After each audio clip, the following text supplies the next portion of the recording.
اعوذ باللہ من الشیطان الرجیم بسم اللہ الرحمن الرحیم وقالت طائفۃ من اہل الکتاب آمنوا بالذی، اور کہا ایک جماعت نے اہل کتاب میں سے کہ تم ایمان لاؤ اس چیز کے ساتھ انزل علی الذین آمنوا، جو اتاری گئی ان لوگوں پر جو ایمان لائے، وجہ النہار، دن کے شروع میں، وَاکْفُرُوا آخرہ، اور انکار کر دو یا کافر ہو جو اس کے آخری حصہ میں، لعلہم یرجعون، شاید کہ وہ لوٹ جائیں یا تاکہ وہ لوٹ جائیں۔ اب اللہ تعالیٰ نے اس آیت میں اہل کتاب یعنی یہودیوں کے ایک اور مکر کا ذکر کیا ہے، اور وہ یہ مکر تھا کہ جس سے وہ مسلمانوں کو گمراہ کرنا چاہتے تھے کہ انہوں نے آپس میں یہ طے کیا کہ ہم میں سے کچھ لوگ جو ہیں وہ صبح کے وقت مسلمان ہو جائیں اور شام کو کافر ہو جائیں، یعنی صبح کہو کہ ہم ایمان لائے، رات ہو تو کہو ہم کافر ہو گئے۔ کیوں؟ اس لیے کہ اگر تم یہ کام کرو گے تو مسلمان جو ہیں وہ اپنے اسلام میں تذبذب کا شکار ہو جائیں گے، چونکہ یہودی جو تھے نا وہ عرب میں اپنے آپ کو پڑھا لکھا سمجھتے تھے، باقی جو پورا عرب تھا ان کو ان پڑھ سمجھتے تھے، وہ سمجھتے تھے ہم ہی پڑھے لکھے ہوئے ہیں، اور ان میں ہے بھی پادری تھے جو ان کے درویش تھے جنہوں نے تورات پڑھی ہوئی تھی، گویا کہ وہ اپنے آپ کو پڑھا لکھا سمجھتے تھے اور دوسروں کو ان پڑھ سمجھتے تھے یہودیوں کے علاوہ۔ تو انہوں نے کہا کہ مسلمانوں کو پھسلانے کے لیے ایک یہ حربہ استعمال کرو کہ صبح مسلمان ہو جو تو رات کو کافر ہو جو، تاکہ ان مسلمانوں کو اپنے اسلام میں شک پڑ جائے کہ بھائی یہ پڑھے لکھے جو لوگ تھے، یہ عالم جو جانتے تھے، تو یہ لوگ مسلمان ہوئے صبح تو رات کو یہ کافر ہو گئے، تو اس کا مطلب ہے کہ اسلام صحیح نہیں ہے، اس دین میں کوئی نقص عیب ہے، تو یہ لوگ پلٹے ہیں نا۔ جیسے آج لوگ کہتے ہیں جی دیکھو جی فلاں بڑے بڑے عالم ہیں جی، فلاں بڑا پڑا ہوا ہے جی، تو وہ بھی تو یہ کہہ رہا ہے نا، کیا ان کو نہیں پتہ؟ وہ بھی تو یہ کر رہے ہیں نا جی۔ تو اسی طرح انہوں نے بھی یہ سوچا کہ اس طرح کرو کہ لوگ کہیں گے بھائی یہ تو پڑھے لکھے تھے لوگ،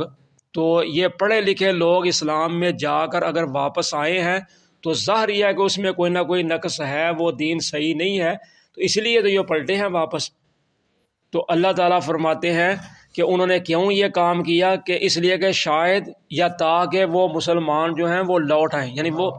وہ اپنا دین چھوڑ دیں، ادھر آ جائیں، اس لیے انہوں نے یہ ایک مکر، ایک ہیلا کھیلا۔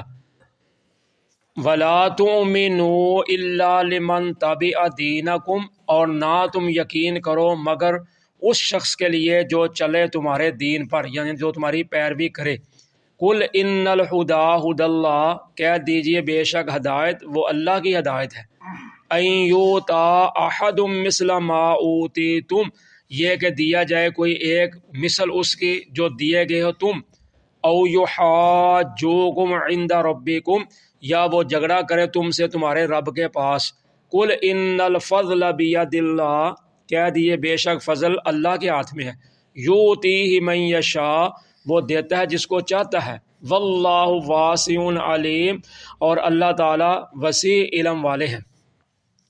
اب اللہ تعالیٰ نے ان کا ایک اور مکر بیان کیا، تو یہ تھا کہ انہوں نے آپس میں ایک دوسرے کو کہا کہ تم ظاہری طور پر تو اسلام کا اظہار ضرور کرو، لیکن ہم اپنے ہم مذہب یہود کے سوا کسی اور کی بات کا یقین مت رکھنا، یعنی اپنے اسلام کا تم صبح اظہار تو ضرور کرو کہ ہم مسلمان ہو گئے ہیں، لیکن اگر سارے دن میں کہیں تمہاری کسی مسلمان کے ساتھ ملاقات ہو جائے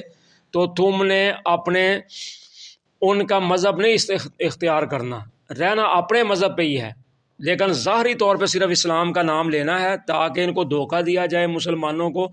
تو ان کی کسی بات پہ یقین نہیں کرنا، یعنی ساتھ ڈراتے بھی تھے کیونکہ ان کو پتہ تھا جو اسلام کی طرف مسلمانوں کی طرف چلا گیا تو اس نے پکا ہو جانا ادھر، تو اس لیے ان کو ڈراتے تھے کہ بس ان سے بات چیت کرنی ہے لیکن ان کی بات ماننی نہیں ہے، رہنا اپنے دین پہ ہی ہے، کیونکہ اگر تم ان کے پیچھے چلو گے تو تم پھر اپنا دین چھوڑ جاؤ گے، تو اس لیے دین اپنا ہی رکھنا ہے لیکن ظاہری طور پر ان کے ساتھ رہنا ہے۔ تو اللہ تعالیٰ فرماتے ہیں کہ کہہ دو کہ ہدایت تو اللہ کے ہدایت ہے، یعنی تمہارے اختیار میں تو ہدایت دینی نہیں کسی کو، یا ہدایت روکنا تمہارے اختیار میں ہے ہی نہیں،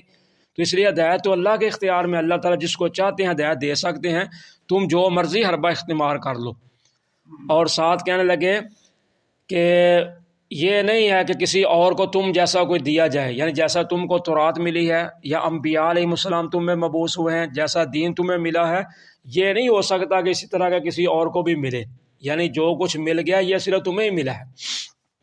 یعنی اپنے بندے کو پکا کرنے کے لیے یہ ان کو دلائل دے رہے ہیں کہ ہم سچے ہیں، ہمارے پاس دین ہے، ہمیں اللہ تعالیٰ انبیاء علیہ السلام سے نوازا ہے، تو لہٰذا جو ہمیں ملا ہے یہ کسی اور کو نہیں مل سکتا تمہارے جیسا، اس لیے تم نے اپنے دین پر قائم رہنا ہے۔ اور ساتھ کہنے لگے کہ اگر تم یہ باتیں ان کو جا کر بتاؤ گے نا کوئی اپنے دین کی، تو پھر وہ قیامت کے دن تمہارے ساتھ جھگڑا کریں گے، یعنی وہ کہیں گے اللہ جی انہوں نے خود ہمیں بتایا تھا، تو اس لیے ان کے پاس جا کر اپنے دین کے بارے میں کوئی بات نہیں کرنی، بس ان کے دین کی بات میں نقص نکالنے ہیں تاکہ تم سیدھے راستے پہ نہ چلے جاؤ، یعنی بھٹک نہ جاؤ ان کے نزدیک۔ تو اللہ تعالیٰ فرماتے ہیں کہہ دو کہ فضل کے اللہ کے ہاتھ میں ہے، اللہ تعالیٰ جس کو چاہتے ہیں عطا کر دیتے ہیں، یعنی تم اللہ کے فضل و رحمت کو کیا بند کرنا چاہتے ہو، یا یہ اللہ کا فضل و کرم جو ہے یہ صرف تمہارے لیے ہی ہے؟ یہ اللہ تعالیٰ تمہاری طرح نہیں ہے کہ کسی کے اللہ تعالیٰ پابند ہیں، اللہ تعالیٰ تو جس کو چاہتے ہیں اپنے فضل سے نواز دیتے ہیں، کیونکہ اللہ تعالیٰ وسیع علم والے ہیں۔ اس لیے تم اپنے آپ کو سمجھتے ہو کہ جو کچھ ہمیں مل گیا بس ہمارا ہی ہے، اس کے علاوہ کسی اور کو مل ہی نہیں سکتا، یہ تمہارا دائرہ کار تو ہو سکتا ہے لیکن اللہ کا نہیں ہو سکتا، کیونکہ اللہ تعالیٰ جس کو چاہتے ہیں اللہ تعالیٰ ہدایت دے دیتے ہیں، جس کو چاہتے ہیں اللہ تعالیٰ اچھا دین دے دیتے ہیں، تو اس لیے تمہارا یہ مکر یہ فریب یہ نہیں چلے گا۔ یختص برحمتہ من یشاء، وہ اللہ تعالیٰ خاص کرتا ہے اپنی رحمت کے ساتھ جس کو چاہتا ہے، واللہ ذو الفضل العظیم، اور اللہ تعالیٰ بڑے فضل والے ہیں۔ تو اس لیے اللہ تعالیٰ فرماتے ہیں کہ تم اللہ تعالیٰ کی رحمت کو اپنے لیے خاص نہ کرو، وہ اللہ جس کے لیے چاہتا ہے اس کو خاص کر دیتا ہے۔ تو یہ اگر تمہیں اللہ نے نبیوں سے نوازا ہے، یا اللہ نے تمہیں دین دیا ہے، یا اللہ نے تمہیں انعامات سے نوازا ہے، تو اس کا مطلب یہ نہیں ہے کہ اب تمہارے بعد کوئی آنے والا ہی نہیں ہے یا کسی کو یہ چیز ملنے والی نہیں ہے۔ یہ اللہ تعالیٰ جس کو چاہتے ہیں اپنے رحمت کے ساتھ خاص کر لیتے ہیں، کیونکہ اللہ تعالیٰ بڑے فضل والے ہیں، تو اس مالک کے تو خزانے ہی بہت بڑے ہیں۔ تو اس لیے یہودیوں کی یہ سازشیں تھی کہ مسلمانوں کو کسی نہ کسی طرح پھسلایا جائے، صبح مسلمان ہو جو، رات کو کافر ہو جو، اور اسلام کا